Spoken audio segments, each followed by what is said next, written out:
We'll come back to that a little bit later in the next dissection, and of course the middle turbinate. I did not appreciate a concha bullosa in this particular patient, so we will actually try to preserve and not damage this middle turbinate. Now, as we move into the middle meatus, we can actually see anatomy quite nicely. The uncinate process we see as this curvilinear structure. As was pointed out earlier, the attachment or the point of origin is somewhere here along the lateral nasal wall. Excuse me.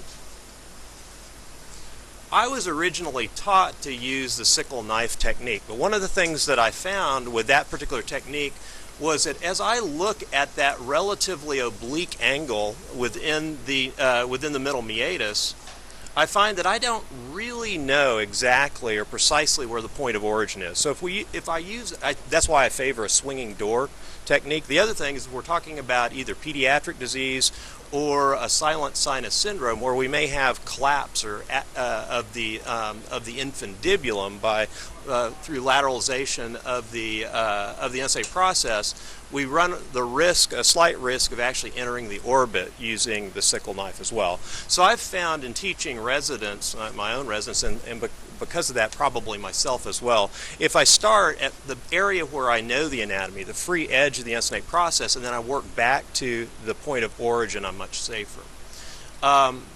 We can see the bulla ethmoidalis. We can also start to see the region of the region of the retrobullar recess, and also you can start to appreciate the ground lamella, which is the lateral continuation and vertical continuation of the middle turbinate. So let's actually take a look at the uncinate process, free edge, and the infundibulum.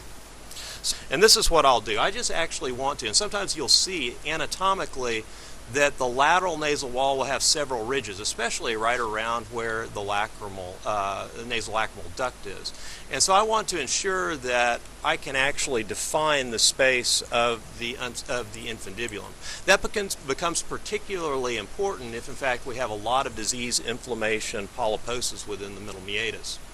So once I define this, I can actually start moving, and I don't try to dilate this too terribly much. I'm really just trying to define anatomy, but I can actually kind of move the entire uncinate process, and I start to get an impression of where the point of origin of the uncinate process will be. In our anatomic lecture yesterday, if you looked at the prosection of the uncinate process, every time I see that, I'm always amazed at how large the uncinate process is. So it's not a small structure, it's a large structure.